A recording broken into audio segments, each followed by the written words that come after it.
Dito guys, pakiramdam ko parang napahiya ako. Napikon kasi ako dito guys sa Cupra, tipi ng tipi. Sa sobra kong gigil, pinasok ko na sa Tori. Sa kasamaang palad guys, ako pa yung nabigyan. Sa tingin nyo, dahil kaya yun sa aking kaasiman, nakakainis, nagawa niya pa akong rekul-rekulan. Kaya guys, napasabi na lang ako ng ganito kahit labag sa loob ko. Mas lalo pang nag-init yung ulo ko dahil sa nangyari dito. Yung Atlas kasi namin nag-conceal sabay takbo. Ano kayang ginagawa niya? Kaya ako na lamang guys ang pumasok mag-isa. Nang bumalik siya, sabi ko bahala ka na. Iniwan mo ako kanina ha. Simula nun guys, hindi na ako umasa sa aking mga kakampi. Mas pinili ko na lang mag-solo dito sa tabi-tabi. At saktong-sakto naman, nakita ko si Kari. Di na rin siya nagtagal nang yung sibat ko sa kanya'y dumampi. Medyo hindi mabura sa aking isip yung biglaan niyang pagkawala. Kaya hindi ko na napigilan ng aking saliri at ganito ang aking sinabi. After that guys, nakita ko sa mapa parang nagkakagulo sila. Nagpanggap pa nga akong naglalag, hindi alam ni Gyushon, katapusan niya na.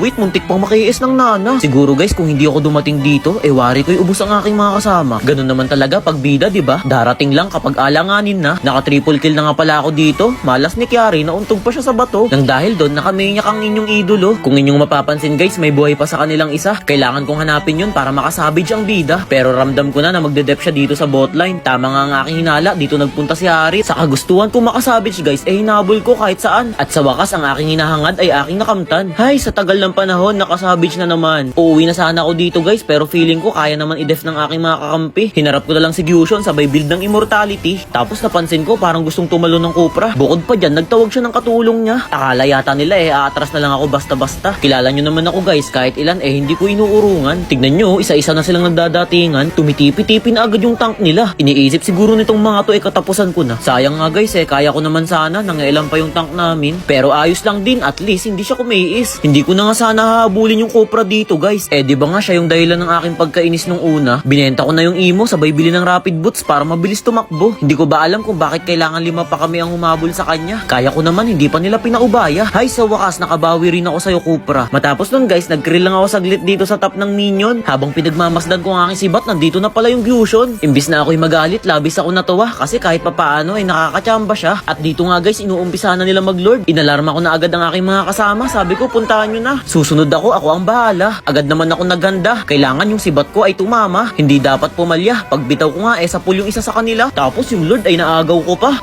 Baka check yan. Ubusin ko pa nga sana guys, kaso nakapag winter melon lang yung Gyushon. Na maalam tuloy ako, ang hirap talaga ng ganung sitwasyon. Pero okay lang guys, diba? Kasi yung lord ay aking nakuha. Nakakainip na nga masyado, kaya sabi ko tara tapusin na. Itatower lock ko na sana, kaso parang sa akin sila nakatingin lahat. Alam kasi nila na ako lang ang kayang tumapos ng laban. Kaya pinipilit nila akong pigilan. Tignan nyo, inaabangan nila ako kaya hindi ako makadaan. Ang layo tuloy ng aking inikutan. Tapos yung sibat ko wala pang tinamaan. Hindi na ako nakapagtimpi guys, kaya kahit low HP na ako, pinilit ko ng pasukin. Tinower lock ko na nga rin kasi wala namang nakapansin. At ayun, nanalo na naman ng dahil sa akin. Sorry guys, ngayon lang ulit kayo nakapanood. Alam ko namimiss nyo na ako. Pero wag kayong mag-alala, araw-araw nyo nang mapapanood ang bida. Dito guys, ang lakas na talaga ng kabog ng dibdib ko. Ramdam ko na kasi nanariyan lang sila sa gilid at inaabangan ako. Maya-maya may lumundag sa akin bigla. Hindi ako nakapaghanda at labis akong nabulaga. Tapos tinipian pa nila ako ng malala. Kilala nyo naman ako guys, ayaw na ayaw kong ginaganyan ako. Tapos eto pa, sinabihan ako ng ganito. Maski nga ang aking mga kakampi nakikisali. Lamog na daw ako ang sabi. Dagdag pa ng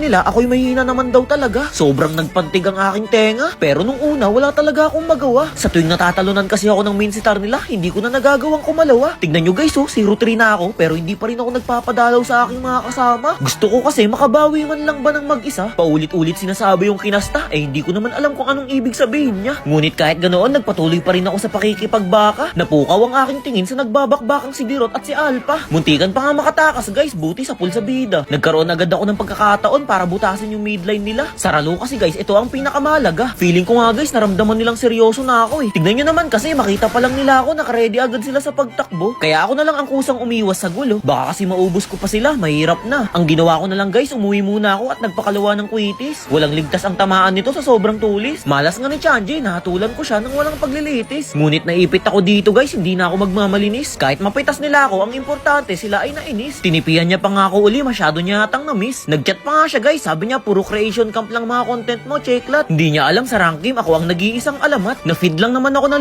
5 beses sa kanila pero hindi na yun mauulit pa. Kasi sa pagkakataong ito, gagalingan ko na. Kinuha ko na muna yung maliit na farm dito. Tapos nang mag-umpisa na ang digmaan, ang pagpasok ay hindi ko na pinag-isipan. Akin lamang tinimingan. Naalala ko nakatank build nga pala tong isang to. Kaya hinayaan ko na lang siya makatakas at makalayo. Sayang nga naglag pa ako dito sa part na to. Di ko na tuloy nagawang umuwi at tuluyang nasawi. Ngunit guys, akalain nyo bang nahabol ko pa yung score namin? Tignan nyo naman, all 19 na. Kanina kasi kami ay tambak na talaga. Kaso wala inantay pa nilang maghalimaw ang bida. Nang makabalik ako guys, pinangako ko sa akin sa liri na tatapusin ko na talaga. Kaya nag-okay game na ako sa kanila. Sa sinabi kong yun, halatang nahaluan sila ng kaba. Ang tagal kasi nila mag-lepry, wari ko'y nanginginig na. Pero joke lang syempre, dapat humble lang tayo mga pre. Ipakita na lang natin ngayong late game kung gaano tayo katindi. At ayun na nga guys, nang malapit ko nang makuha tong blue block, pinapwesto ko na sila kung saan sila nararapat. Subalit hindi kami nagtagumpay para bawasan sila ng isa. Sinenyasan ko na lang ang aking mga kakampi na atras na muna. Pero parang hindi nila ako sinusunod at pinapakinggan. Sila'y pinag-iingat ko lang naman. Nang aking mapag-alaman na 4 na lang yung kalaban, dito na magkakaalaman. Pagdating ko, nabigyan ko agad yung 3. Tapos guys, yung 2 natitira, pinaubaya ko na sa kanila. Ang sabi ko, wag na nilang pauwiin, i-end ko na. Madaling-madali ako dito guys, baka kasi mapag-abutan pa. Awit nga lumabas pa yung mga minions nila. Todo krill tuloy ako dito, hindi ko na alam kung ano ang uunahin ko. Sa sobrang bait ko nga guys, humingi pa ako ng pahintulot sa kanila. Sabi ko, i-end ko na ha, para alam nila. At ayun na nga guys, sinakripisyo ko na ang aking saliri. Wala nang skills yan, kaya hindi na mahihirapan ang aking mga kakampi.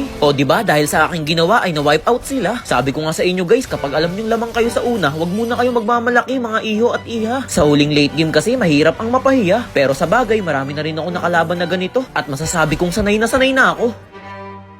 Dito guys, naaasar na ako. Puro surrender kasi yung mga kakampi. Tapos pinagtatawanan pa kami. Sana daw makontent. Hahaha, ang hina ko daw kasi. Sa sobrang kalugihan namin guys, tinatayuan na lang ako ng Telistra. Malakas ang loob magyabang kasi level 10 na siya. Pero nang ako hindi makapagtimpi, pinatalunan ko agad kay Cupra. Sabi ko, bigyan nga natin ng leksyon to para magtanda. Kaso nga lang guys, biglang lumundag sa aking muka. Labis ako naipit, kaya ako'y lumayo muna. Pag sibat ko, bigla siyang nawala. Matapos nun, pinakalma ko muna ang aking mga kasama. Kaso matigas ang ulo, sumugod ba naman isa-isa? Kaya napilitan akong ipaghiganti sila. Itong gourd na to, kanina pa bumuboses to mula umpisa. Tapos ngayon tatakbo-takbo nang ako'y kanyang makita. Masyado kayong nakampante sa pagkapanalo Ngayon tanggapin nyo ang paghihiganti ng bida. Siguro guys, naramdaman nilang seryoso na ako kaya napasabi ng grabe ang mga ito. Hindi pa dyan natatapos ang aking pag-aalburuto. Hahanapin ko kayo saan mang lupalop ng mundo. Habang nagkikrill ako dito, si Gord ang aking unang nakita. Bigla niya nga akong inultihan, buti siya ay aking naikutan. Alam kong papunta na yung mga kakampi niya sa pagkakataong ito kaya labis ako naghanda. Tignan nyo, bigla silang bumulaga. Umatras na lang muna ako, subalit ng pumalag ang aking mga kasama, wala akong ibang nagawa kundi tulungan sila. Medyo dumistansya nga lang ako guys, baka ako ang kanilang unahin. Alam nyo naman, kanina pa sila gigil na gigil sa akin. Ngunit ngayon masasaksihan nyo kung paano ko sila ubusin. Napasobra ata sila sa kalaliman, wala tuloy natira sa kanila ni isa man. Tapos minyak pa ang aking nakamtan.